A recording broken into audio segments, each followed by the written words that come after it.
I know you're gonna dig this. Welcome to second for one. Now they got the man trapped in And second and two, hand out And goes second to the and captain two, of the middle, hand out finds goes a to the little captain walk, of the middle, finds a little and he's off to the races. Welcome to the In the Zone Welcome Sports to Talk the Radio In the Zone Network. Sports Talk You're Radio listening to Network. the Just Us You're Sports listening Talk to Show the Just Us with your Sports host, Talk Show Kate Diggs, with your from host, Harrisburg, Kate Pennsylvania. Diggs, from The small Harrisburg, city with a Pennsylvania. large heart. The small And city with a large heart. Dana the And Hater co-host Clark Dana from the St. Hater Petersburg, Clark Florida. from St. Also Petersburg, co-hosting, Florida. we have Also G-Dub from co-hosting, Austin, we have Texas. G-Dub from Murphy Austin, Texas. Baskerville from Murphy Gotta Be More Baskerville Careful from Baltimore, Maryland. And finally, they used to call him Gritty Ricky, but now they call him Coach Ricky from Charleston, South Carolina. These are your hosts, bringing you the ultimate sports news for the ultimate sports fan. Sit back and prepare to get into another episode of the Just Us Sports Talk Show. Yo, what's up, everybody? How y'all doing out there today? It's so nice. You might want me to play it twice, but nope, I'm not doing it. Hey, what's going on? This is Monday, October the 3rd, and I'm gonna tell you right now, I don't know what happened this summer, but can you bring it back, please? Because this ain't even fall. This is cold weather up there in Pennsylvania. That tornado, hurricane, Elmore, whatever his name is, you need to go out to sea, man, and just leave us alone. Give me at least 60 degrees. Can I get 55 right now? Because I got the heat on in my house. and I'm telling you, people, the older you get, the less you want to be around cold weather. I'm telling you that right now. I do not like it at all. And one of the reasons why I went to the Marine Corps is because they have no bases in cold weather unless it's special duty. Every base they got is below the equator, baby. So that was right up my alleyway when I joined anyway. But also we want to keep Luke in our prayers. Sherry's nephew that had a heart issue is getting a heart transplant real soon. So we want to keep him in our prayers, and hopefully everything goes well with him. He's a young guy. He might not be able to play sports anymore, but he could coach. You know what I'm saying? So let's keep in mind that he can do that. Even though he may not be able to do it on the field, he can do it with his mind. So that's that for what's going on there. And everybody, you see, we got my man Mo Money back in the house. Welcome back, Mo. We got him in the house. Just waiting on Dana the Hater. Now I know Dana upset a little bit over what happened to her, but I'm gonna say this, Dana. It's gonna be all right. It's gonna be all right. So let's go ahead and hit up baseball. As we know right now, the Yankees are in. I don't need to go through this. I need to go through the standings or anything like that. The Yankees are in. Toronto in. Tampa is in. Cleveland's in. Houston's in. And Seattle. Seattle clinched. No, Tampa might not be in. Seattle already clinched. So I think you got 1, 2. Okay, so that'll be your three teams. It'd be Toronto, Tampa, and Seattle. So give it up for give it up for Seattle Mariners. It's been 21 years since they've been in the playoffs.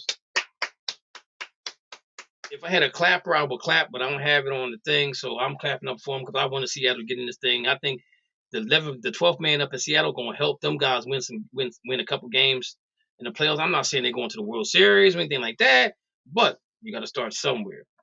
All right, so in the National League, you got Atlanta's in, and they're in first place. And the Mets are in second. If Philly wins tonight, I think they're in because they got the tiebreaker over the Padres. But the Padres are in right now. So Milwaukee has a slight chance. They got a 4.3% chance of making the playoffs. So you got Atlanta, New York, the Cardinals, Dodgers, and the Padres in the playoffs. And I'm looking at guys, Mo and Gerald, G-Dub. I'm looking at the Yankees, Toronto, Tampa. Tampa wouldn't be a bad place to play in November. Houston would be a bad place to play in November. But I sure enough don't want to go to New York in November because I think this World Series is going to lead into the first week of November, which has never been done before. Which I think is a little asinine in my opinion. Start a week before so you can end a week before, because this doesn't make any sense to play baseball that late in the fall. I just don't make no sense. If you're gonna play in the fall, have stadiums that have domes.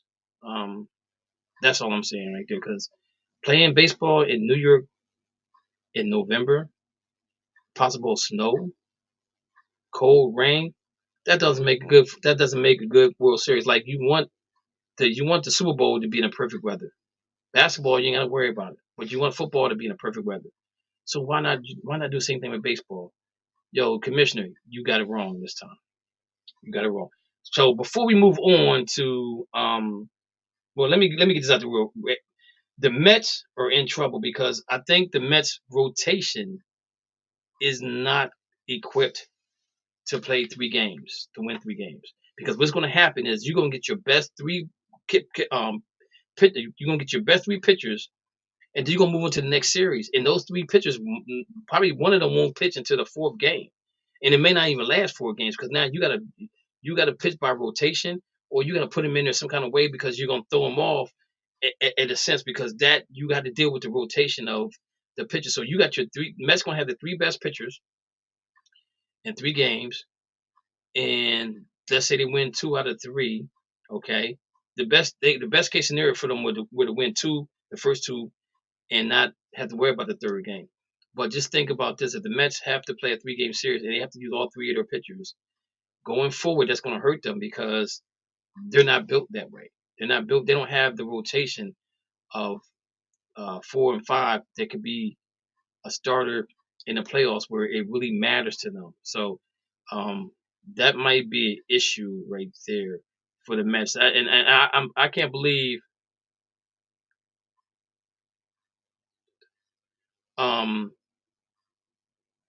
I can't believe that the Mets let the Braves catch them like that. That is crazy. That is crazy, crazy, crazy. But leave it up to the Mets to mess something up. More money. I know you've been away for a while, man. We're glad to have you back. So we're gonna go ahead and give you the moment to just express all kind of stuff that you want to talk about. And actually, what we're gonna do is if we can do it like this, or do it like that. How we gonna do this thing? How we gonna do this? How can we make this thing work? Okay, that's do. Let's Well, I do like that. that. Let's do that. Well, I like that. And remember that Derek Jeter is Mr. November for a reason. He was the first person that hit a home run in November. So, yeah, we'll take that. We'll always take November baseball in New York. So, I have a soapbox moment. I'm going to talk about old guys who keep playing too long. I'm not talking about Tom Brady, even though he is my fantasy quarterback. He actually played pretty well yesterday, so I'm going to give him a pass. I'm going to talk about myself. Reason I've been out, I sprained an ankle playing basketball. Then I got hit playing flag football. I'm old, y'all. This great. I earned it for a reason. But at the same time, I'm announcing my retirement from all intramural sports. I just can't do it no more. I get hurt all the time. I can talk trash to people. I can talk trash here. I can't play no more. I keep getting hurt. I can't get hurt no more. I'm too pretty. I'm too pretty to get hurt. And I got to come here and represent my Steelers because I know he's been trashing them since I've been gone. Actually, if y'all want to know what happened, Kev Dix came to my game, and he was the one that hit me in the blind side. He got tired of me down to the Browns. Sorry, I had to joke with them Browns. Yeah, they won. Yeah, they beat the Steelers. So what? Put yourself back on mute. Yeah. Mm-hmm. So seriously, though, the biggest thing that I really wanted to talk about was, guys, we shouldn't be out there with them young bucks. We got to create our own league. We got to do a 40 and over league. That's the only way we can do it. Maybe we play half the field. That's how the big three is done now. They play half court. Maybe we play 50 yards, and that's as far as we go. Because I'm telling you, I'm tired. I'm tired of this. I'm tired of getting hurt. It's not fun anymore. It's not fun. I'm gonna just enjoy. I'm a coach. I'm gonna be there for my son. I'm enjoying my playing career through him for the rest of my life. But I have officially retired. My cleats, my gloves have been retired. It's about that time. And now, Kenny Pickett. Pick it up, man. We need something for our Steelers. We need something to go right, man. 13 passes, all 13 caught. Unfortunately, 3 were caught by the defense. That's okay though. 2 of them, we get what happened. Claypool's still soft. Other one was at the end of the game. You tried. You got some heart. But I will say, when TJ Watt comes back, watch this guy up here named Kev Dix. We're gonna see him and his Browns fall. We already see the Ravens falling, and we know Cincinnati ain't gonna do what they did last year. So with all that, we are 1-3. We were only 1 game out of first place. So y'all got something to worry about because these Steelers, just like me, we're resilient. I'm quitting. They ain't quitting though. They ain't gonna quit. They ain't letting it go. They're the best 1-3 team. Nah, they not. The Raiders are better. So even the Lions better. Shoot, San Francisco, they lose tonight. They better. They're better than Carolina and the Saints though. Maybe not the Saints. I don't know. The Saints actually got a good team. They just been hurt. They're better than the Commanders though. That's for sure. Those commies need to get out of here. So I live too close to them, man, Baltimore. So, but seriously, on that note, I just want to say thank you for having me back. Sorry for being away so long. I'm thinking that's why the Cowboys won was because I was gone so long. We ain't letting that happen no more. That's done. Done. You can get mad all you want to. So, true. ladies and gentlemen, let's jump back in some baseball news. So, we know that Aaron Judge is on the verge of hitting that 62, and they played the Texans. 4 more games left. I think he's going to get it, and that's the way you leave the Yankees with the record, and you go sign with somebody else next year. So Vegas says, not Vegas, but the odds-on favorite to get Albert Pujols next year. They can have Pujols. Is San Francisco Giants and the Los Angeles Dodgers. Where's he from? It don't matter because he's staying in New York. They're gonna be playing Wall Street on that one. I ain't going nowhere. I'm just saying though.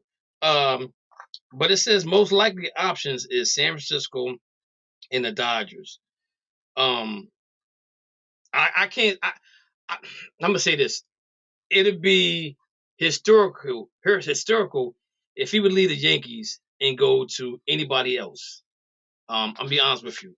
But money talk and trash walks. And the thing about it is, if he's trying to win a World Series, I'm not saying he can't do it. The Yankees. It all depends on how this thing turns out at the end.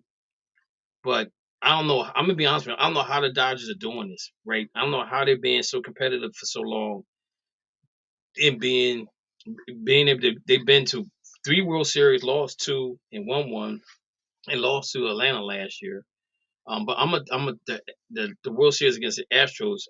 I still have the ring for that. They just didn't announce it yet, because they cheated us, and everybody know it. So I think we won 2 out of 3. But anyways, Aaron Judge is about to be paid. He's about to be the highest paid baseball player in history. And the thing about it is that if the Yankees do it, we'll sacrifice them from other positions. Same thing with San Francisco. With that sacrifice them getting other players. The same thing with the Dodgers. If the Dodgers if they let a couple players go, then I think they feel like they're all in. I think they feel like they have a chance to get him. Because there's 2 free agents on the team that I think might end up leaving. If they leave, then they have some cash to give Aaron Judge what he wants. But I in all, in my gut feeling, I think he stays in New York and makes history in New York. It would only be right. for him to stay there because that's just what Yankees do. They don't leave the Yankees to go to the Dodgers. They may go to the Red Sox, but they don't go to the Dodgers. Could But be the again, I next think the Yankee Red cap. Could be Sox. the next Yankee cap. I think the Red Sox or the Mets might be the dark horse. We're getting the Aaron Judge for real, for real. That's just that's my opinion, guys. Mo, you want to comment on that? I think we got Dana. You on the line? Yes, sir. You want to comment on the Aaron Judge? He on steroids. Real quick, Shohei Ohtani to sign $30 million for 2023 record amount for arbitration eligibility player. I think that they did this because they're getting ready to get a new ownership, and they want to sit down and talk to him and see where his head is and see if he wants to stay there, if he wants to go, whatever he wants to do, and they'll figure it out as time goes on what's going to happen with him as far as what they're going to do with him. Because again, I feel like this with him and Mike Trout, if you're not trying to win, send them somewhere where they can win. That's all I got to say about that. All right, so let's get to this thing real quick. So we got Dana on the line. We're gonna talk about the Miami Dolphins. We're gonna talk about Thursday night game that was trash. We're gonna talk about the Sunday game prior to that, where Tua looked like there was an issue with him. He got up, he stumbled around like he did walking through the tulips or whatever. And I'm gonna say this. I have back issues, and when I have back issues, I can't get up. When I get a muscle spasm in my back, I cannot move.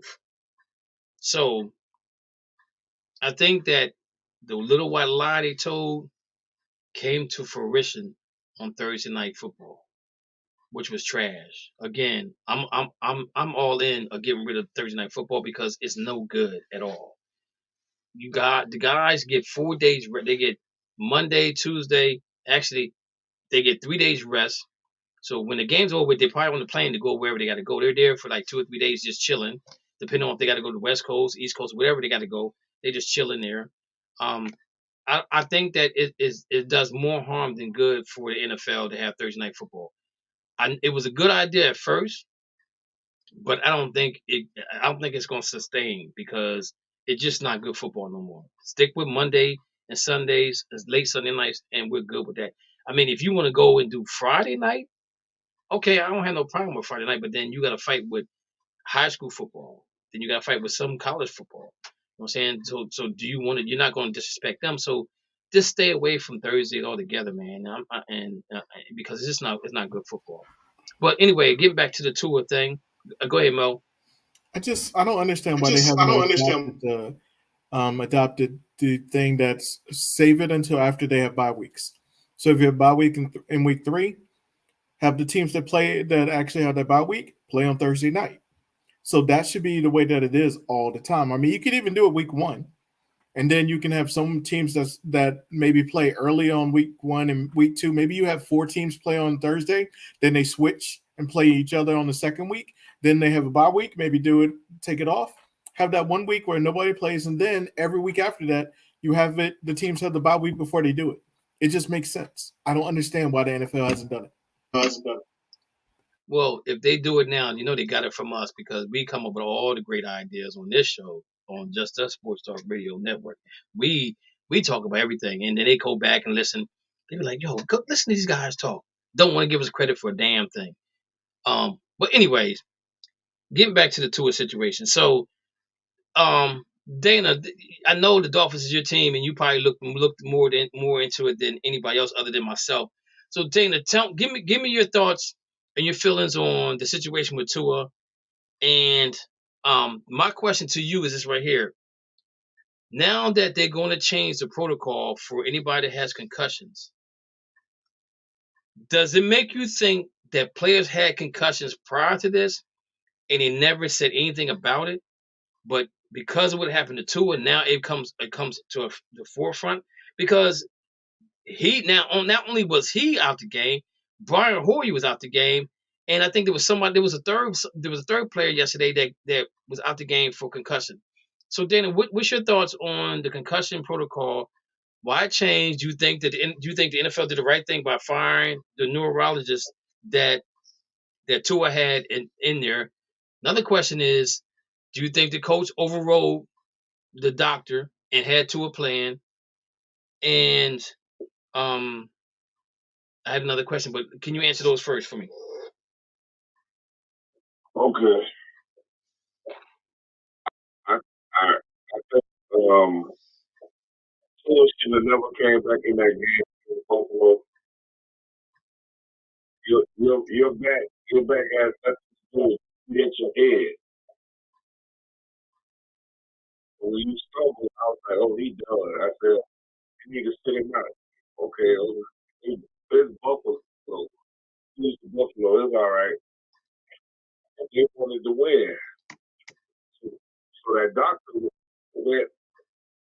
The doctor was at Buffalo. He was the Bills doctor. So are you telling me that Miami didn't have their own doctor there for that? They had like the protocol people, but they didn't have because he wasn't part of nothing. He was just like the physician on standby, but he was working for the Bills. So Okay. I guess they asked him to go check on tour. He was fine. The doctor said he was fine. I believe the coach wanted to sit him down before tour because he still wanted to play. He asking the coach, man, can he come back? But I'm like, dude, settle down. Get your head right. What's wrong with you? We'll be okay. We'll be okay. But you need to take care of yourself. And I think a lot of these players lie because they want to play. Okay, so I know what my other question was, Dana. So do you think that players should have their own doctors on the sidelines, their own private doctor? Do you think that's too congested for them to be on the sidelines? I mean, they could be sitting in a seat on they could be sitting in the seat watching the game and analyzing the player that they there to make sure that their health is their health is not at stake. So do you think you might see this going forward, that you're gonna see more players, or do you think they're gonna ask at some point in time about players, um, maybe having their own doctors on the sideline? I don't think the NFL is going to allow that. I think the NFL will put their hand into this protocol. They don't really care about the players. Look at the old players after how they have to wait for that money or whatever. They have to make a certain, they have to go see so many doctors. So if my doctor tell me, you're not okay, whatever, they might come in and say, he can play. But my doctor said, no, he can't play. But the NFL is going to push it to where they're going to know they got to come in and beat the guys first. And then in the future, when they retire and all this, remember how to get home, go to the NFL, hey, I just think it's slavery, like $1 million plays. So in the process of all this talking about, they have fired the doctor, that allowed Well, for the fight him look good. they fired him. Now, Dana, let me ask you a question. Did they fire the doctor that was in Buffalo, or did they fire Miami's doctor? Because I'm a little confused So on. they got him with the Buffalo Bills. Okay, so he got He fired. wasn't part of the Dolphin organization. Okay. So I got some notes here, and I just want to go over some things with me. I just want to go over some things, and you answer my question. And do you guys, Mo and Gerald, do you guys agree? Do you guys think that players should hire their own doctors to watch them on the sidelines? I don't know if the NFL would say no to it, but they might throw a little backlash to it. But again, if I'm a player, I'm saying, okay, if you're going to invest all this money into me, let's make sure that I'm capable of playing next week because you're going to need me next week. So if the booth doesn't recognize something's wrong, my doctor says, yo, he needs to be pulled, something's wrong. What's your thought? What's your guys' thoughts on that? I think it should be through the Players Association, not the Not players themselves, the because they're players also looking themselves, at the because they're contract. also looking at the contract. So they might pay off their So they doctor might saying, pay "Hey, off I their need to doctor play. saying, I need hey, to get I a need to sack play, I need to get a amount of money sack this week." amount of money this week. No, I think it should be the Players No, I think it should be Association the Players Association that actually signs that it. actually signs to that. And I didn't look at it that way. Mo, you got a good point there, because at the end of the day, like I remember watching the one movie with Lawrence Taylor. Lawrence Taylor. Lawrence Taylor need to get that sack to The get one that sack, $1 million $1 million. bonus. $1 million. Yeah. And so you have players that's willing to do stuff like that. So you got a good point there. So I agree with you on the player situation. G-Dub, what's your comment on this? I agree with Mo. It should be up to the Players Association. Excuse me, not the players, because you know the players are out there to play. It's the Players Association's responsibility to take care of the players with medical and all that. Okay, that makes a lot of sense. So, in the report, the NFL PA fires independent doctor over Tua's injury return to Buffalo. And this is why I said I put on there. Do you think players should have their own personal doctors on the field? Which I don't agree with now, because Mo made a very good point. It says the NFL Association has fired the independent doctor to clear Miami Dolphin Tua to return to last Sunday's game against the Buffalo Bills. Now, this is my thing though. He cleared him, but he still had. If he cleared him and said it was a back issue, right? Then how you not? If there was signs of a concussion, how do you not test for that? Okay, that's my question. And it says here, the NFLPA investigator found several mistakes made by the neural trauma consultant with Tua's concussion test. He says he got back to his feet, followed a hit, but got wobbly and fell to one knee momentarily. Tua's injury was a back issue concern in the first quarter, which if anybody knows they got back issues, you don't just get up off the ground off a back issue. Well, it's not to say that the owner of the Miami Dolphins gave this doctor a little bit more money to clear Tua when he wasn't ready. Well, I'm gonna say this: if Miami's owner had anything to do with this, because he ain't supposed to be nowhere near the team right now, it's a done deal for him. Hopefully, he's not involved in this at all. You know what I'm saying? Because he's not supposed to be around the team until Game 7. So if he got anything to do with this, then there's gonna be some issues. But again, I don't think he really has anything to do with it, because this game. Well, wait a minute, Dana. The game was the game. That game was in Miami, right? It was in Miami, the Buffalo game. So why did the Buffalo doctor clear him? There was not a doctor. See, I'm confused now, because I thought it was okay. So I'm thinking it's a home game, so the home team's supposed to have the doctor that says yay or nay, right? Ain't that how it's supposed to work? Right. So how he ended up going to Buffalo's doctor and not the Miami Dolphins doctor? If you notice, I think the Buffalo doctors looked into it first, and then the Dolphins came on the field. Somebody, one of the Dolphin groups told me that. Okay. Like it was taken from the Buffalo field, came up to a first. Okay, so in the report, though, Rappaport said Tua was fully cleared after undergoing concussion checks in the locker room. So my question is, to me, I need you to define what is concussion checks. Okay, to me, that you need to. I need that answered. Um, And it says here, players are only allowed to return to the game if they clear 5-step evaluation. The process a player demonstrates gross motor inabilities caused by neurological reasons. The NFL guidelines say players should be taken out of the game.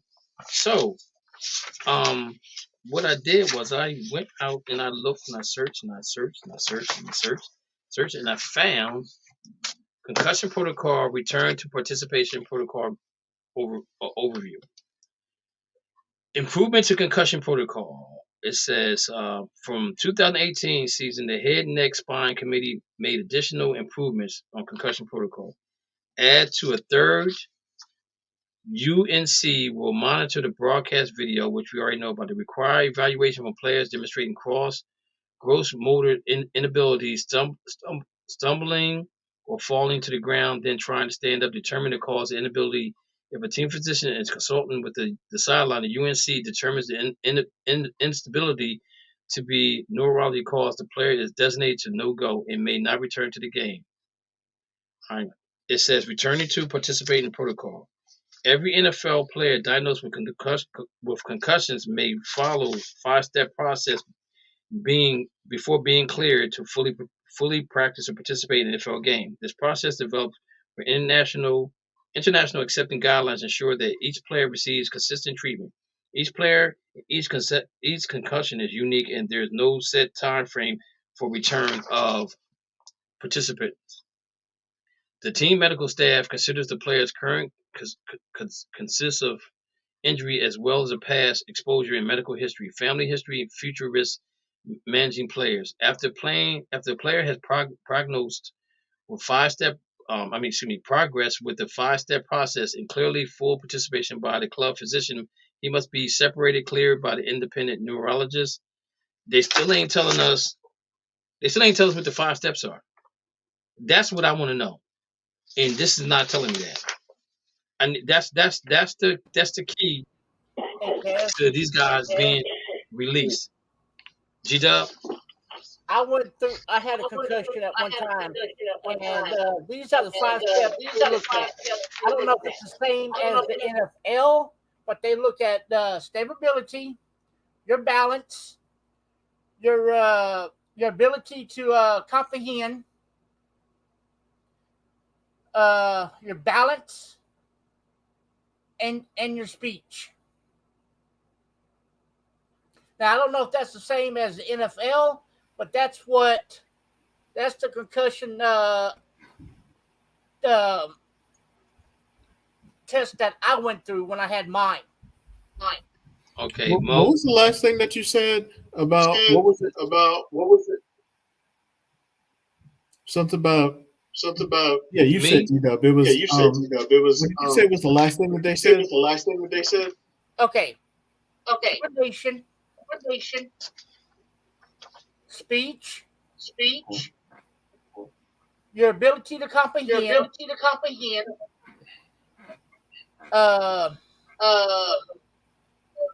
balance, and understood now. The speeching. There's I one was more. testing you right there. You didn't do that. You passed. One more. I was gonna say intelligence, but as being a Cowboys fan, they never passed that.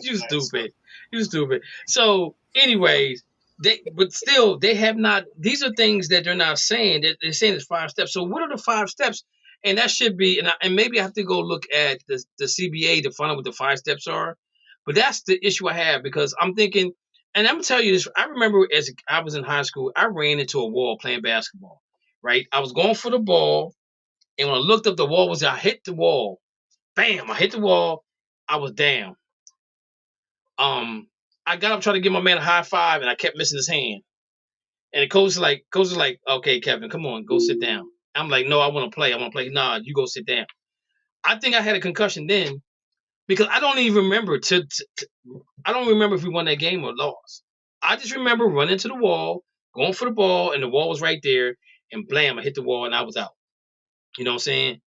But the thing about it is that they're not telling us what are the 5 things that they have to go, the 5 protocols that they have to go through to get back on the field. Now, they just said today that he didn't pass any of them, so he's not going to be playing next week.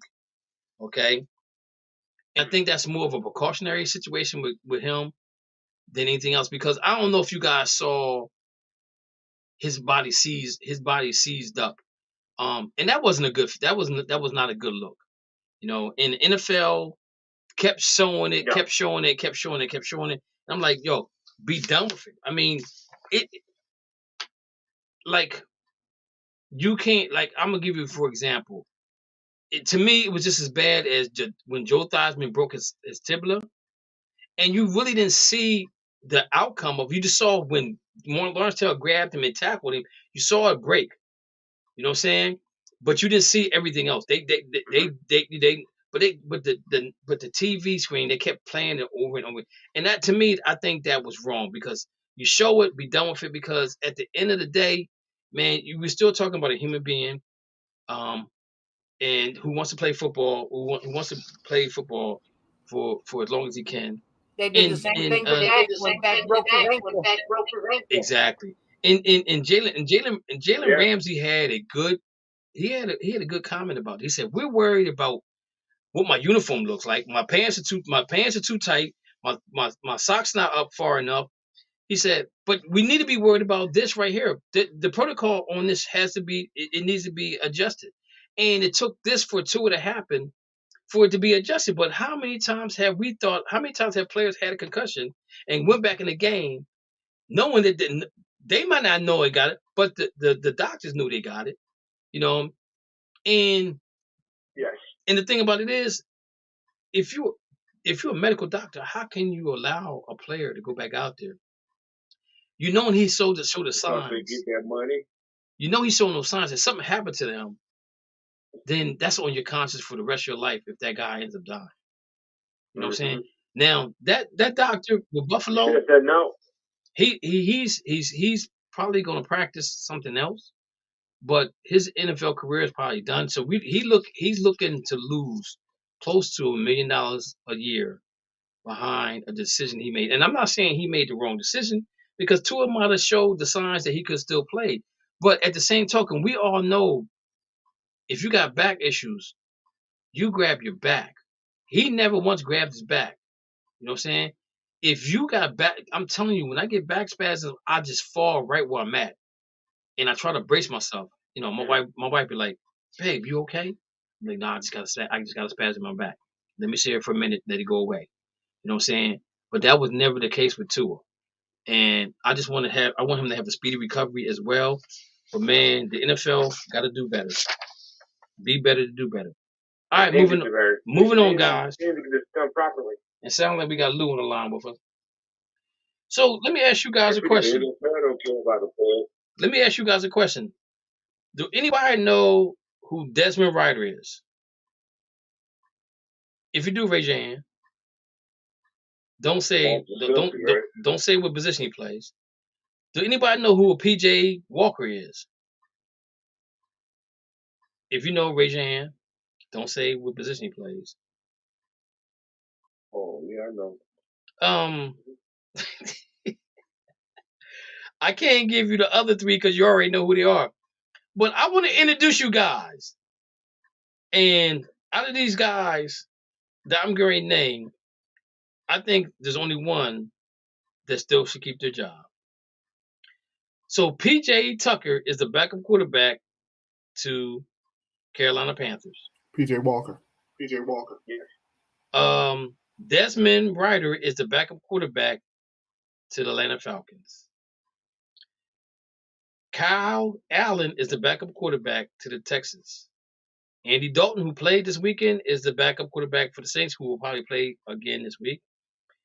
Tyler Hinkey is the backup quarterback to the Commanders, who will probably play this week. Kenny Pickett is probably going to be the starting quarterback this point going forward for the Pittsburgh Steelers. These are all I'm going to introduce to all the quarterbacks that will probably get some playing time this Sunday coming up. It just ain't working out for the other quarterbacks. Now I'm gonna say this: not that Atlanta won the game, against the Browns, but Mariota didn't play that bad. And I'm just saying he didn't play that bad because the Browns didn't have both the bookends. So he had opportunities to do things that he normally wouldn't done if he had the bookend. Baker Mayfield, if this dude plays in front, if this guy comes in and plays halfway decent, Baker Mayfield's career is probably over with, and his big payday he would never see. Texans, they just throwing straws up in the air. If Kyle Allen comes in and plays well, Mills is pretty much done. Andy Dalton's going to play because Jameson's not 100%. Kenny Pickett has nowhere else to go but up, being that he is supposed to be the future of the Pittsburgh Steelers. And Tyler Hinkey is the guy that they wanted, but they went out and got Carson Wentz. So Tyler Hinkey could be the quarterback going forward for the Commanders. I'm going to go on record right now and say the Commanders and the Texans are going to be fighting for the number 1 draft pick next year. And the sad part about it is, if it's a quarterback, he may not come out this year because he doesn't want to play for either team because they have no ability or any possibility of being the best team in the division through that draft. And the same thing with the Commanders. So don't be surprised if you and if I'm not mistaken, guys, I think the quarterback from Kentucky that was at Penn State that transferred to Kentucky with his offensive coordinator is the number 1. They're talking about him being the number 1 quarterback coming out of college right now. But I don't know if he's a 5th-year senior or 2-year senior. I don't know what the dude is, right? But don't be surprised if he stays another year so he doesn't get drafted by either one of those teams. So my question to you guys is, do you think the quarterbacks I named, and like I said, I think Mariota still should keep a job. He's not playing that bad for Atlanta. And Atlanta's 2-2, right? So he's not the reason why they're losing. He's not the reason why they're winning. But do you guys see anybody like, I don't know. Talk to me, guys. What y'all think? What's your thoughts on Baker Mayfield and with the Panthers? Do you think he's doing a good enough job to make them keep him? Everybody's saying no. I'm doing all right due to the situation. I think he's doing all right to the situation that he fell in. He was traded like almost like when training camp really was over. He was learning. I think he was learning on the fly. I think he'll be okay if he had one good training camp and get to really know those guys. And you know, I think everybody think it's mad. That's what I tell all my Dolphin fans. It's not mad. They so ready for Skylar Thompson to come in there and play. But he played against 3rd stringers and 4th stringers, and they kept like vanilla defense. They gonna come at him crazy now. Okay. So what I'm saying is, you got to give him a chance. He didn't really get to know those guys. I think he's doing pretty good, but not doing a whole training camp with him. But Dana, let me say this to you: for Sam Darnold to be down there for 2 years, and he gets beat out of an offense that he knows for 2 years, that doesn't say much for Sam Darnold, in my opinion. And the part that pisses me off more than anything else was, there was a possibility that the Rams would have picked Sam Darnold over Baker Mayfield. This is how close that GM wanted between those two. And the guy that they should have got is in Buffalo. They got this wrong in so many ways, in my opinion. You know what I'm saying? But again, I'm gonna say this: those guys could be sitting down watching somebody else play in front of them going forward. Next up, Kansas City Chiefs star opinion says that Patrick Mahomes is not the team player everybody wants him to be. I want to get you guys' thoughts on that. They watched the game last night, and they put something on. They put something on Tampa Bay. Do you guys think that he's a selfish player and it's all about his stats? It's all about him. Let's go with Lou first. Lou, what you thinking? No, I think he's an excellent team player. I don't think it's all about him. I don't think he's being selfish at all. Okay. No, he's doing what he can. He's helping the team, with being what they are. So I wouldn't look at him as selfish at all. He's a great contributor to the team. Okay, Dana, what's your thoughts? I don't think he's a selfish player. If he was selfish, you think they'll play hard for him like that? You think Travis, what's his name? Travis Kelce will take hits, take body slams like that, selfish player? Okay. G No, Dub. I mean, he do what he does. Okay, G Dub, what's your thoughts? He's not a selfish player. He's a team player. Because look what he's done for the Chiefs since he took over as quarterback. How many playoff wins does he have? How good has he been with the Chiefs? If he was just out for himself, he wouldn't care how they play. But he's a team player. He really is. Thoughts? Mo, what's your thoughts? He is not a Tom Brady. He took all the bag. He took Tyreek's bag. But at the same time, he's not a selfish player. It just means that he was all about his money. So he spreads the ball around. He tries to get everybody involved. He celebrates with everyone. So I don't feel that way. But he did call out his coach that one time on the sidelines. So that's the one thing I did see. Okay, I'm going to say this. I think he's a selfish player because you give up Tyreek Hill for draft picks, and you're Super Bowl ready. You're right there to be Super Bowl ready. No wide receiver he has right now is Tyreek Hill. None. Not near. Ain't one on that team close to being Tyreek Hill. If in my opinion, if you're trying to win and Kansas City is really let's think about this. Kansas City is really close to going to another Super Bowl. They've been to 2 Super Bowls. They're 1-1 right now. How do you give up a Tyreek Hill? Excuse me. How do you give up Tyreek Hill right now when you're in the playoff, you're in the Super Bowl mode of going to Super Bowl?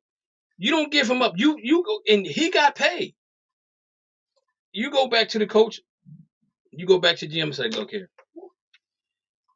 Get the dude. Look, I'll take a pay cut. Get this dude what he wants because we need to keep him around. And even though they played Tampa Bay, which I don't think Tampa Bay is really that good. I think Tom Brady is too old to be playing right now. His wife said, come home. And he didn't want to come home. But he's going to feel the wrath this year. But again, it's not about Tom Brady. It's about Tyreek Hill. And it's about Patrick Mahomes.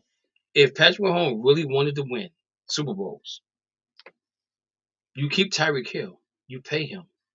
You pay that man. You get that man what he wants because how many teams out here has a Tyreek Hill? I can't count. I can't count. No. The dude does things that other players don't do. You know what I'm saying? He makes plays. That's all he does is make plays.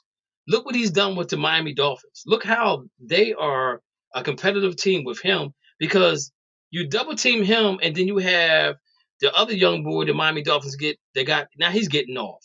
You know what I'm saying? And then when he gets off, like, okay, we gotta double team him. Then Tyreek gets off. You know what I'm saying? And so my whole thing is this right here. I'm not saying he's a selfish player, but like Mo said, he took the bag. And at the same time you take the bag, you think about your teammates as well. So when my teammates want to get paid, I'm going to get paid. Now, I'm going to tell you this right now. Let's see what happens when his left tackle needs to get paid and they don't give him the money. See what I'm saying? If they let the left tackle leave to go somewhere else to get paid, then we know it's all about Patrick Mahomes. And I think it is about Patrick Mahomes because he got paid off for the Super Bowl. He got paid off for going to another Super Bowl. And I'm not mad at him. Get your money, bro. Get your money. But at the same token, though, if it's a team sport and they need you to put a little money back in the pot, you do that. Now, more than not, a lot of times when we see players that do that, they end up getting released or getting cut. That's not happened to Patrick Mahomes. The last player I know, I think, actually took a pay cut with Jared Goff, right? For them to get, I think they had to give somebody some money or whatever the case may be for the Rams. But he was on his way out. You know what I'm saying?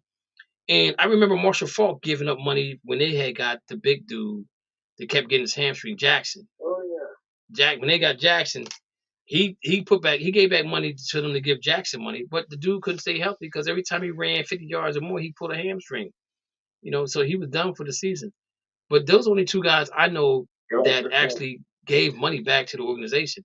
And let's see what he does going forward about his money for the Kansas City Chiefs going forward. Next up, guys, let's talk about we got 4 games in so far. So let me get you guys' intake on who you think is like the already MVP right now with just 4 games in. If you can't think of nobody, I'll give you 5 names. You tell me who you think is who you think is the leader and maybe a dark horse. So Dana, who you think is leading the candidate for the MVP right now overall? That bad man in Buffalo, Josh Allen. I like him. I just hate him because he played with Buffalo. He's rough, man. I'm a good quarterback. He's tough. He'll make the extra plays. Ryan Tannehill used to be like that a little bit, but he's not Josh Allen. Okay. Who do you think could be your dark horse? My dark horse could be, I'm going to say, oh, it's a tough one. I'm going to say Tyreek Hill. Tyreek Hill. Okay.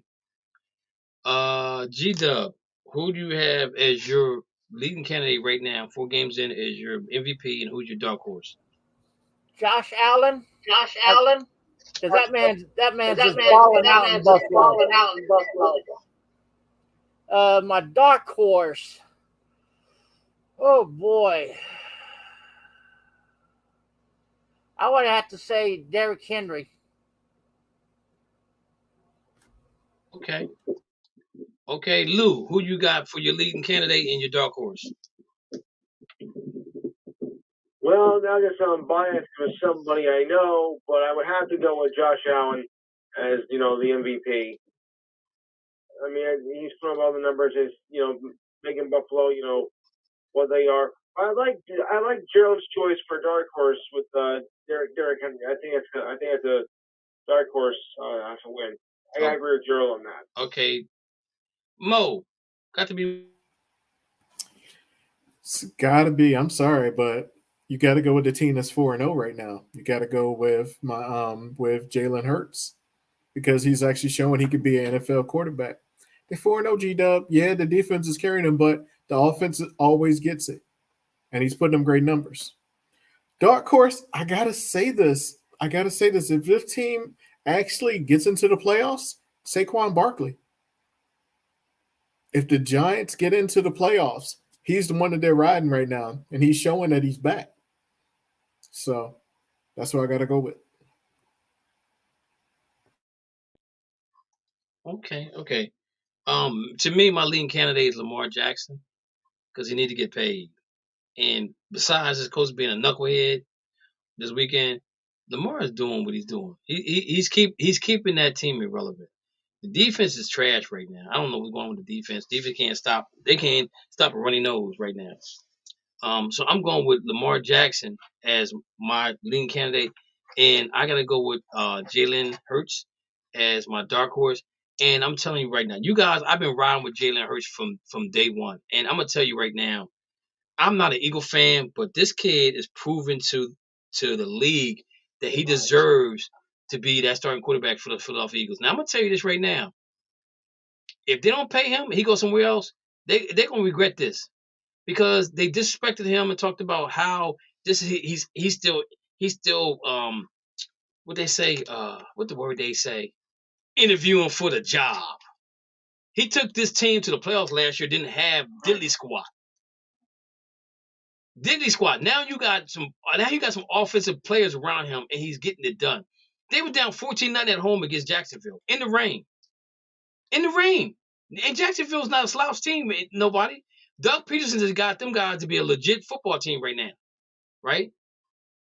But you know what, though?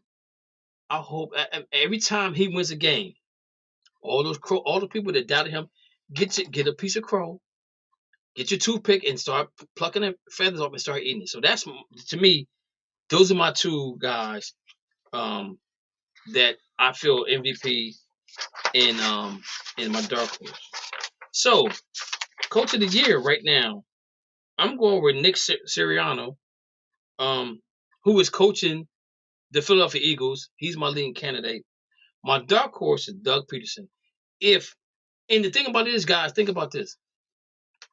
If Jacksonville can win a division,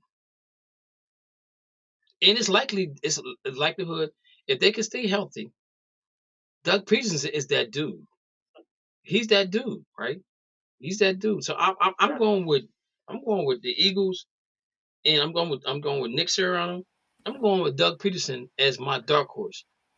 Mo, So you saying the Eagles did a right choice with Doug Peterson and Nick Sirianni, but then they should have Doug Peterson as well.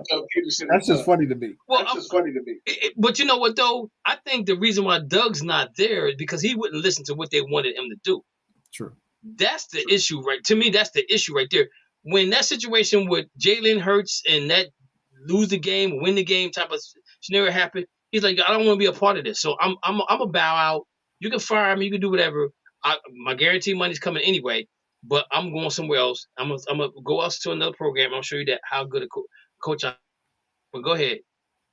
Yeah, I agree. I got Sirianni as the Sirianni or whatever his name is, as the Eagles coach being the one. But my dark horse, Brian Daboll for the Giants. Everybody's seen for the last couple of years they've been terrible. They are playing with a chip on their shoulder like they have been terrible for a while. And I gotta say, if the Lions turn it around and go 9-8, you got to give Dan Campbell a lot of credit too. So I got two dark horses for that one. And you know, Dan Cable is the Dick Vermeil of the 2000s. That dude look like he wants to cry every play, man. He wants to look like he wants to cry. He's gonna be the new Dick Vermeil. G-Dub, who you got? I got to, even though this is gonna make me sick to my stomach.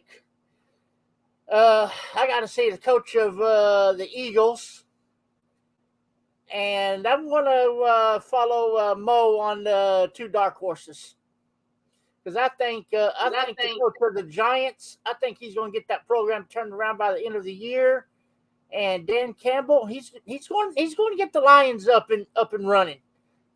When, we don't know. It could be towards the end of this year. It could be next year. But don't sleep on the Lions because they're going to come back and make some noise. Okay, Lou, who you got?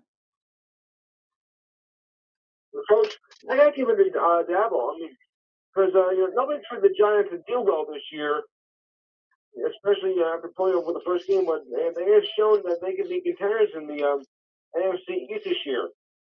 Because I think the whole division was too strong this year. But Daboll's unconventional style, especially, well, you know what? We're down by one. Let's go for two for the win. Get this over with. I mean, this guy's got guts when he makes calls. So, you really got to give it in. This guy is sharp. He's not a Giant fan, but his style is not like it. I don't like anything I've ever seen from my coach. Oh, when everybody get done, I'm gonna say something to you about the Giants. Dana, talk to me, baby. Who you got as the coach of the first 4 games, and who's your dark horse? Dana? Oh, I got him. I'm sorry, I got him on mute. Oh, Dana, I'm sorry, I got you on mute. I apologize. Go ahead. I want everybody on this panel to take your right hand and slap yourself. because you disrespected the coach of the year. You can't be a kicker for the Colts Coach of the and year. then be the head coach for the beat Dolphins. three I'm sorry, it doesn't Super work. Bowl contenders. He beat 3 Super Bowl contenders: the Who? Patriots, the Ravens, and the Bills. He didn't beat the Lions. He didn't beat the Commanders. He didn't beat the Vikings with Kirk Cousins. And he didn't beat Jacksonville. Stop it. Dana, who you talking about? I'm talking about everybody on this panel picking Rodrigo Blankenship. He my dog boy. But everybody disrespected Mike McDaniels of the Miami Dolphins. Dana, hold up. Coach of the year. Dana, hold up. Wait a minute. Dana, hold up. Well, I get your point. I get your point. I'm not disagreeing with you on that at all. But Dana, you got to realize, if he had anything to do with Tua coming back in that game and it comes out, he's done. He's done, Dana. That's the only reason why I didn't put him in this category, because of that situation with Tua. I didn't want to bring it up, but Dana, that's why I can't do that. I can't do that with him, because if he came back and overthrew everybody, said, "Yo, you get to play," he's playing. If that comes out, Dana, you know that's not gonna be good. So that's why we can't go with him. We can't go with him. We got my man James on the line on the air with us. So let's move on. Comeback player of the year. Comeback player of the year. Right now, I'm gonna make this real quick for you guys. I'm going with Mr. Barkley, the running back for the New York Giants. This dude's playing great football right now. He's getting it done. These are the choices they have. They got Barkley, McCaffrey, Brian Robinson, Derrick Henry. I don't know why. Well, Derrick Henry did play, but he gets hurt. Michael Thomas, Juju Schuster, and Jameson Winston. And the last three, and. I don't even know who Brian Robinson is for the Washington Commanders. I don't know who that is. He's the guy that got shot. And Christian McCaffrey, it's just a matter of time before he end up doing something wrong, because that's all they know is him. But I got Barkley as the comeback player of the year right now for the first 4 games. Do anybody have anything else different?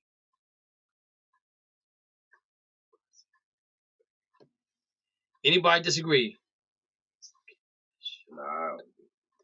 Oh, so okay. So Brian Robinson is a kid that was shot and he's coming back to play. But if he's on another team, it'd probably be a different story, but he was Washington. You know what I'm saying? Somebody said Michael Gallup. No, not even close. Barkley is doing this thing right now. If they say Gallup, I don't even want to do the rookie of the year. I don't even want to do defensive rookie of the year, because that's just too much for me. But I'm gonna say this to you guys about the Giants.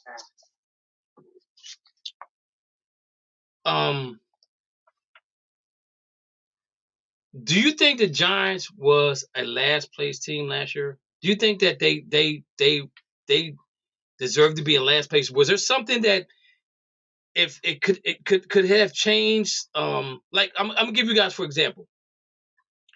Baltimore came in last place last year, but we know Baltimore's not a last place team. But now Baltimore's acting like a last place team this year because of all the knucklehead moves they're doing and the players and stuff like that. But you looked at Baltimore last year, looked at how many players they lost due to injuries, and that's how they played really bad. But they was always in games at the end. Okay, so now take that scenario and move it to the New York Giants. And do anybody believe that the New York Giants was not a last place team last year? If you say yes, please raise your hand or comment, Dana or Lou, if you really believe that the New York Giants was the last place team last year. I don't believe they were last place team last year. I think the biggest problem of it was the coaching, because we all know that it starts with coaching. You got to have a good head coach to get the teams ready for games, and that's the problem with the Giants last year. They didn't have a good head coach. They got a decent coach this year. So, yeah, they're gonna be up.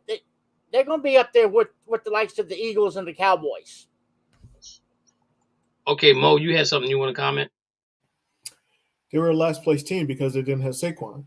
Their offense was built around Saquon, and without him, they had to build it around Daniel Jones, and that's not his forte.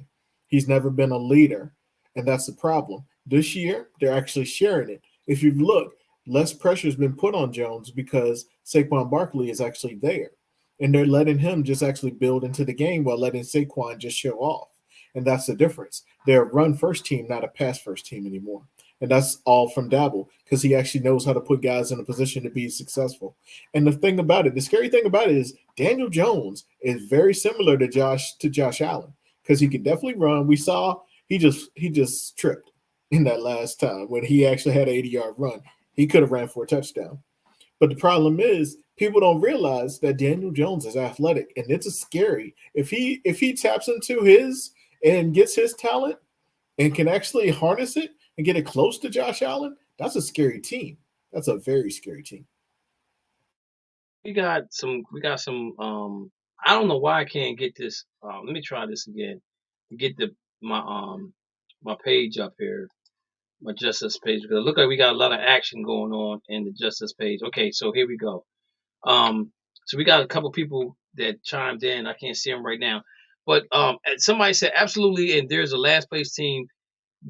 They absolutely, and they're a last place team this year. They're lucky the Commanders are in their way. Mike Tomlin is a good coach. They tell me so. Explain that logic, Gerald. I don't know where that came from. They just don't have enough to get the ball to the wide receiver, to the receiver wide. I don't know what that is about. But once I see who it is, I'll let you guys know. But I'm gonna say this to you guys about the Giants. They got the easiest schedule in the NFL right now. Hey, K-Dix, I got it pulled up. Patrick Hodge was the one that said just having anyone to get the ball to wide receiver wide. Oh, because I can't see him. Okay. It's Patrick Hodge. He being funny. The one that brought up that Mike Tomlin was Patrick Hodge.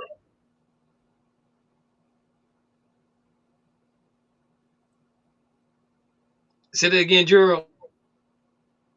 The one about the comment that says Mike Tomlin is a good head coach. They tell me so. So explain that logic, Gerald. That was Patrick Hodge.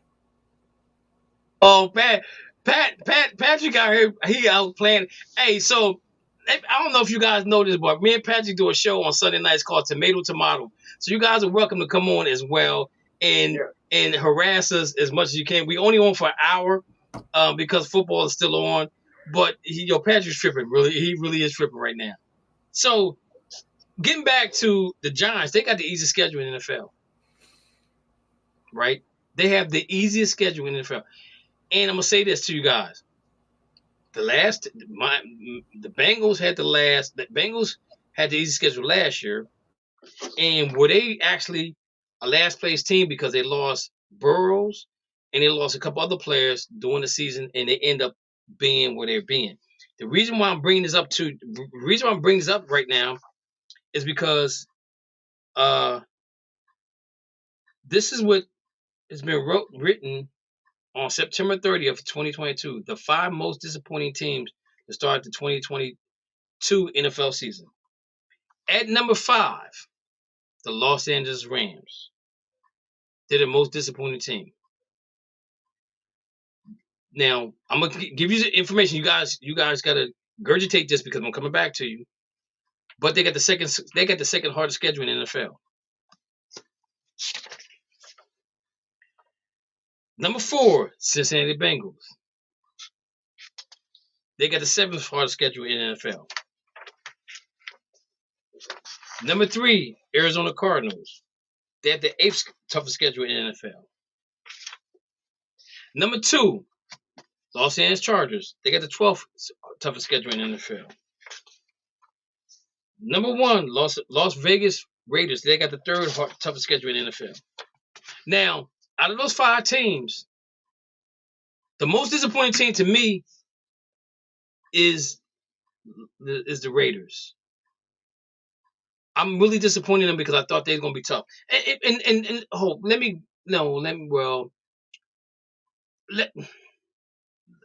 Maybe the Chargers might be, because I think if the Chargers don't make the playoffs, their coach is getting fired. And don't be surprised if Josh McDaniels don't get fired from that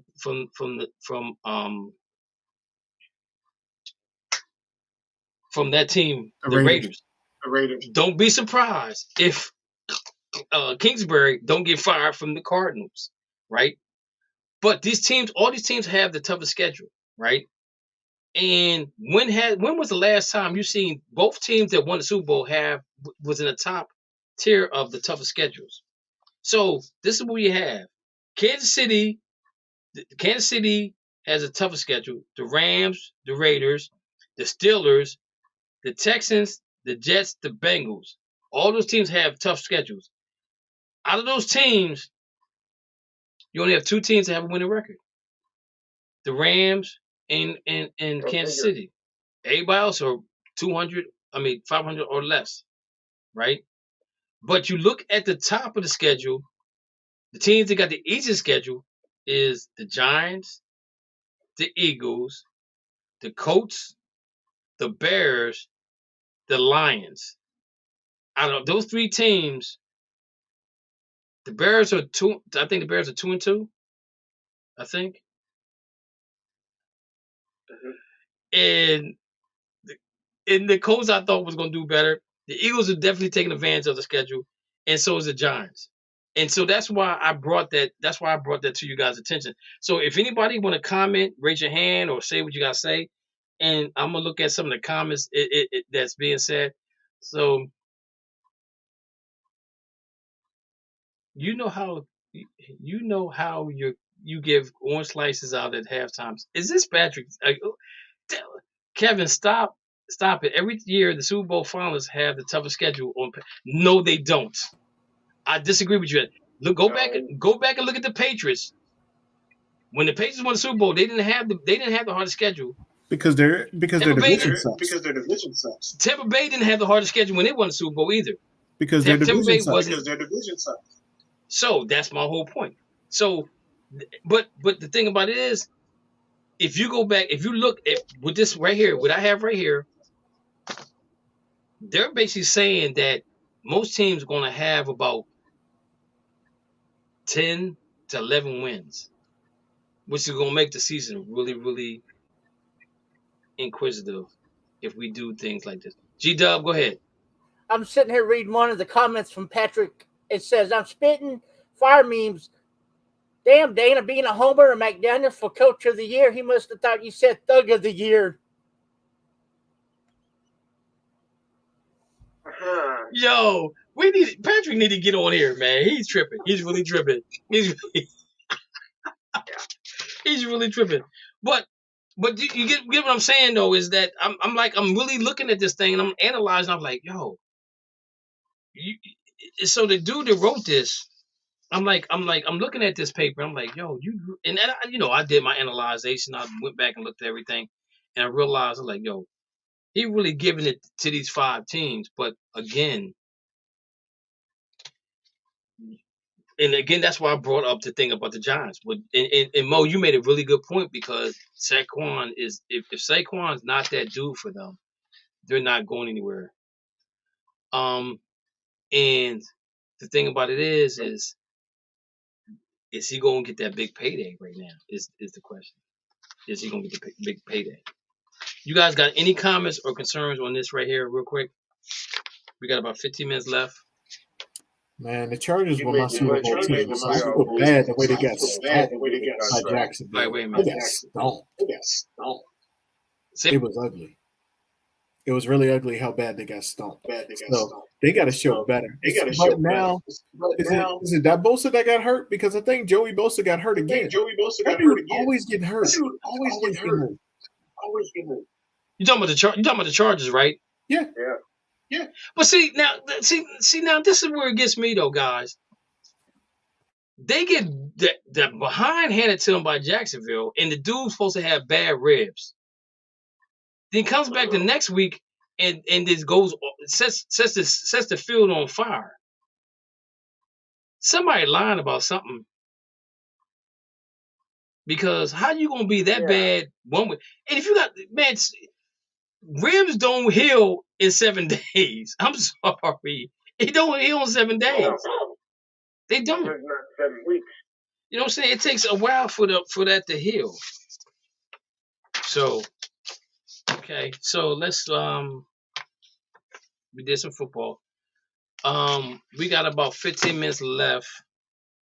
Do we want to talk about the picks, or can we talk about the basketball? It's what you guys want to do. Let's talk about them Celtics, baby. Well, maybe not. We can do NFL picks. Yeah, that's a All safe right, talk. yeah, okay. Let's do the NFL picks. Okay, real quick because we got 15 minutes left. Because I do want to do a little basketball. Indianapolis at Kansas City. I mean, Indianapolis at Denver. Dana, what you got? I'm going with Denver. G-Dub, who you got? Denver. New York Giants at Green Bay. G-Dub, who you got? You said Giants at Green Bay? Yes. I'm taking the Packers. Dana, who you got? I got the Packers. I'm going with the Giants because, that offense looks terrible, man. That game is in London. It's in London as well. Oh, yeah, it is in London. Wait a minute. James got something he wants to speak on. Go ahead, James. They don't have a quarterback. Who don't have a quarterback? Oh, wait a minute. Giants. The Giants, their quarterback out. That's right. And Tyrone Taylor, right? And then he's out. Ain't Tyrone Taylor out? Yes, they're both out. Yeah. I'm going with Green Bay. Thank you. Pittsburgh and Buffalo. We're gonna let Mo take this first. Mo.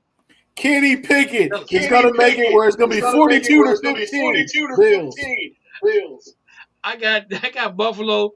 G-Dub, who you got? 42 to 15. Buffalo. Dana, who you got? I got Buffalo. Kenny Pickett with not Dan Marino. I got the Chargers. Bills. We got the Chargers at Cleveland. We ain't got our bookends. I'm going with the Chargers on this one. Dana? I got the Chargers. G-Dub. Chargers. Chicago at Minnesota. I'm going to tell you right now, this quarterback falls in so much dookie, but he always comes up smelling like a rose all the time in Kirk Cousins. I'm going to tell you right now, he probably got a 4-leaf clover in his pocket because I don't know how he does it, but he gets it done. But I'm going to go with Minnesota on this one. Dana, who you got? I got Minnesota. G-Dub. Minnesota. Detroit at New England. This is going to be a happy affair. Jared Goff going to probably throw for like 500 yards. This is now I'm going to say this. If the weather's bad, they're not going to win. Jared Goff don't like cold weather. I'm going to tell you that right now. He don't like cold weather. But I'm going with Detroit on this one. G-Dub, who you got? I'm going with the Patriots because it's going to be in New England. Dana, who you got? I got New England.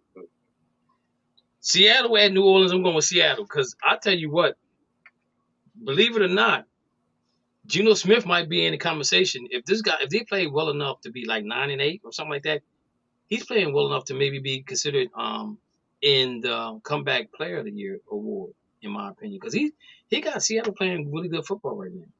I'm going with Seattle over New Orleans. G-Dub? Saints. Dana? I got the Saints too. Miami at the Jets. Who's going to be the quarterback, Dana? Dan Marino coming out of retirement. I Again? Yeah. So who you got?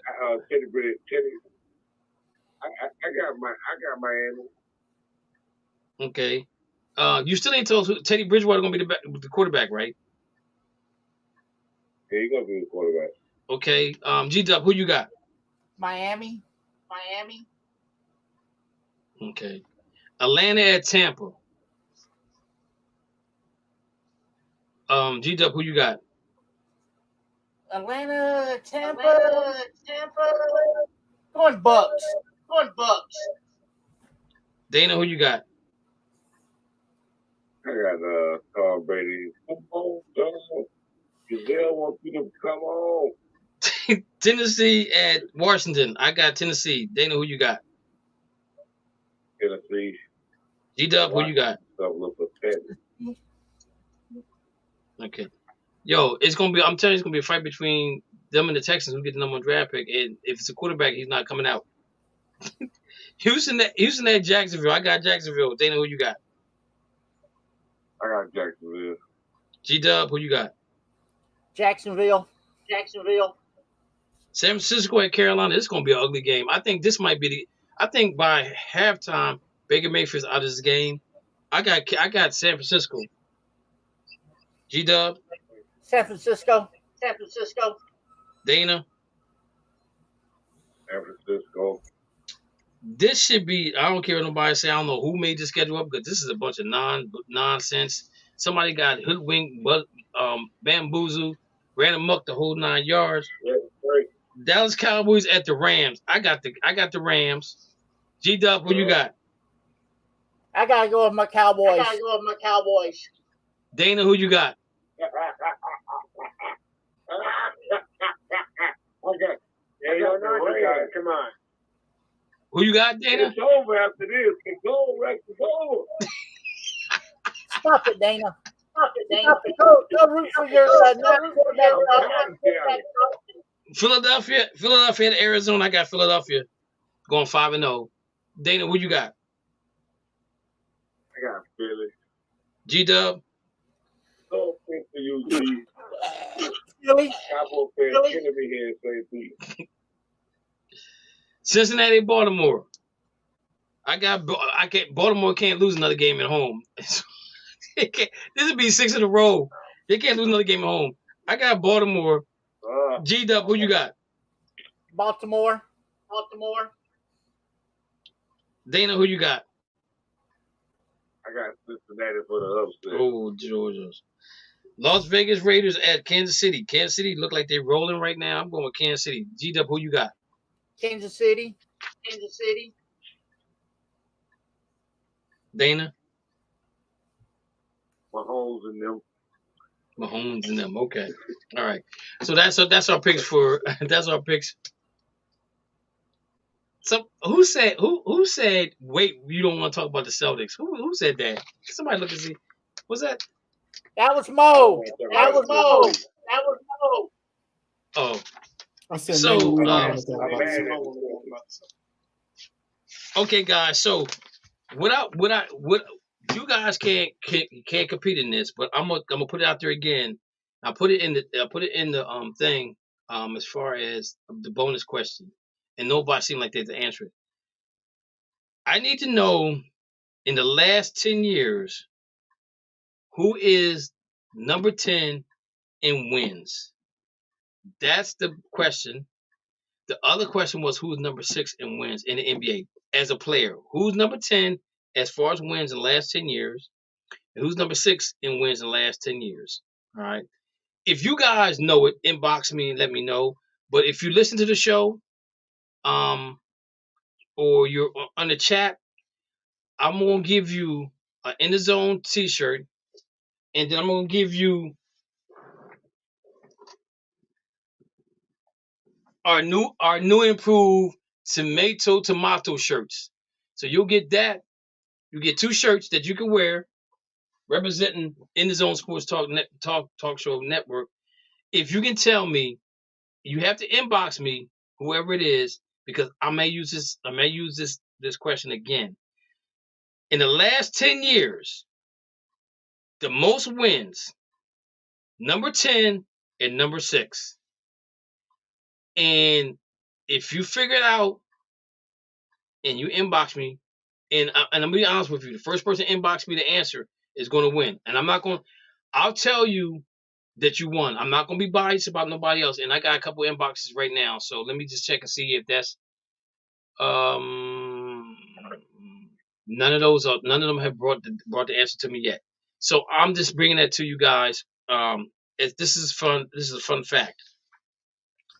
Yeah, you said host or not. Remind me. Most you said wins. Eligible to win, right?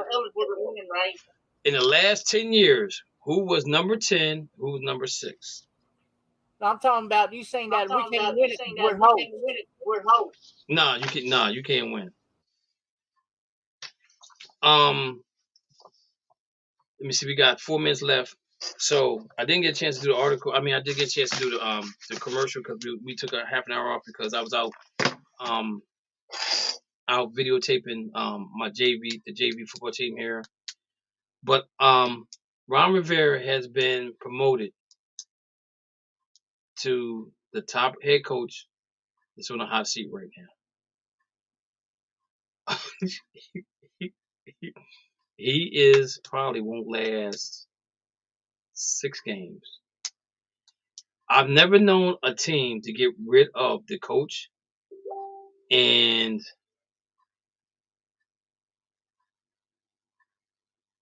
no, I can't tell you. No, I'm just gonna say no. You close, but you no cigar. Ron Rivera is going. He moved up in Vegas as being the first head coach to be fired. And this is the weird thing about it is, he's gonna be the first coach to get fired, and the owner's gonna be the first one to have to sell the team all in 1 year. All right, guys, we got 3 minutes left. Okay. Anybody got anything else good of the day for the show? Any comments, any concerns? We didn't really talk about last week's games. Just a reminder, y'all. Tomorrow we'll have a new show starting on the network. It's called Inner Circle Portal Sports with our host James Holder. So it's going to be from 5 to 7 Central Standard Time, 6 to 8 Eastern Standard Time. The number is 512-543-4662. Let's call in and show him some love and support. Gerald just took the man's thunder. Gerald just took his thunder. he took James' thunder. I won't say. I was gonna say to James, let James announce his own show, but Gerald took his thunder. That's a Cowboy fan for you. That's a great thing, James. You gotta hype man. That's Cowboy fans for you. Cowboy fans always want to be in the limelight. So let's do this. It'll be over next week. So everybody forget about what Gerald just said, and let's let James tell us what's going on. Yeah, tomorrow is my show. It's the Inner Circle Portal Sports Talk Show from 5 to 7 Central Standard Time. Please call 512-4662. Show some love. We there.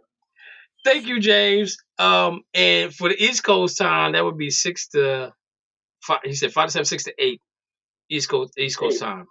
So we want to thank James. We want to give James a good shout out. James, I won't be able to call the show because I'll be at work. I'll probably be listening in. Also, guys, I want to let you know that Igor Milicek and Andrew Vernon will be coming on the show shortly doing Boston Celtics show. They were with another team, and they decided to come over with us. So they're gonna be doing a show. Also starting in January, WTES, I think it is. I don't have my paper in front of me. Is the new network that we'll be on. My partner, Mark,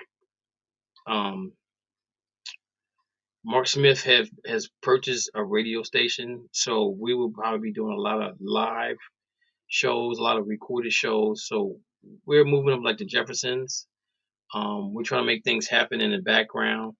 Um, I've been in charge of the sports department. I don't like that because that's taken away from me doing my show when I want to do my show, but it's all good. It's all good. So look forward just to happening starting in January with the new radio station. But again, we're bringing on James, we're bringing on Igor, doing some Boston Celtic stuff.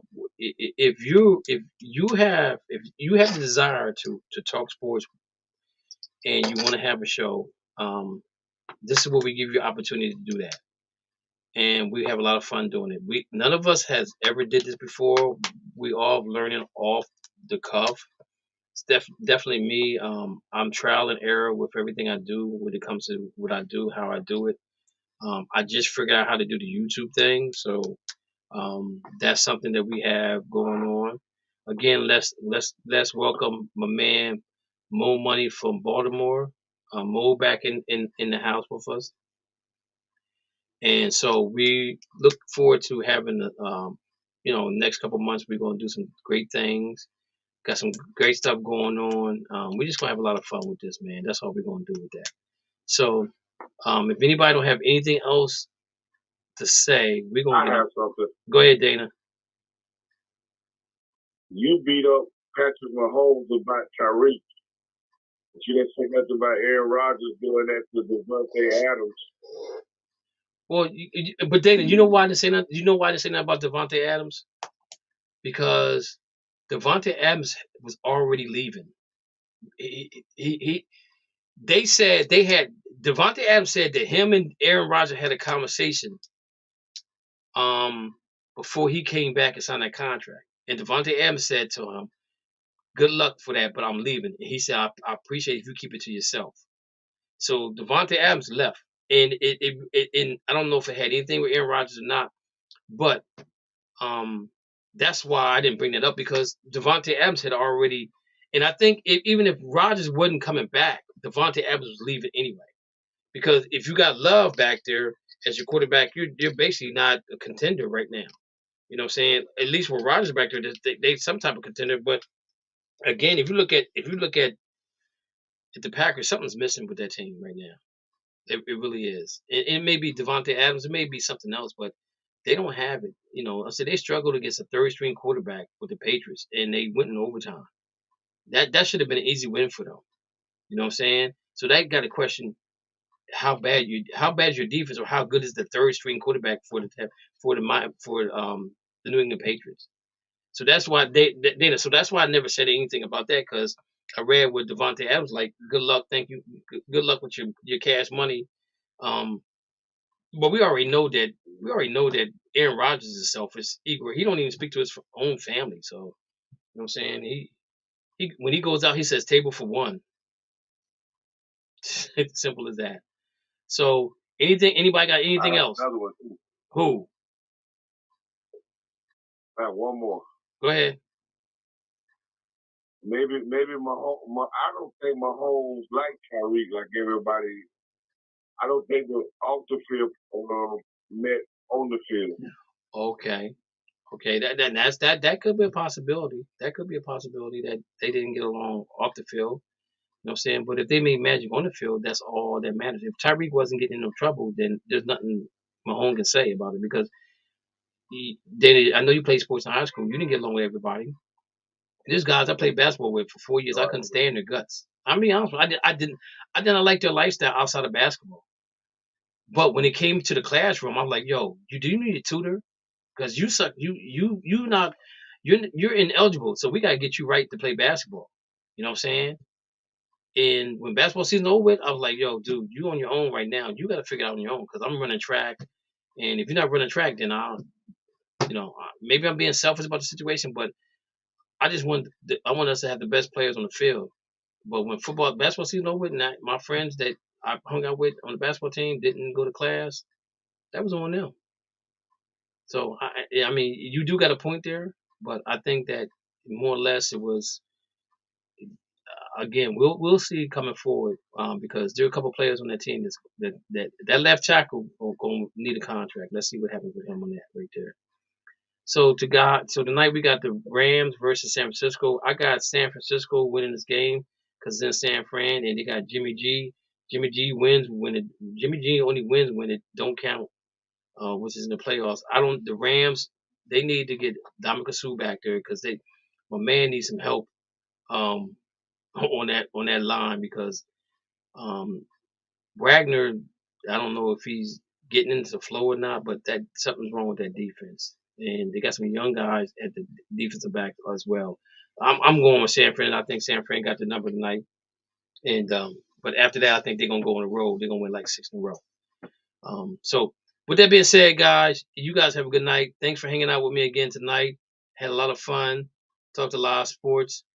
So let's go ahead and do what we do, how we do.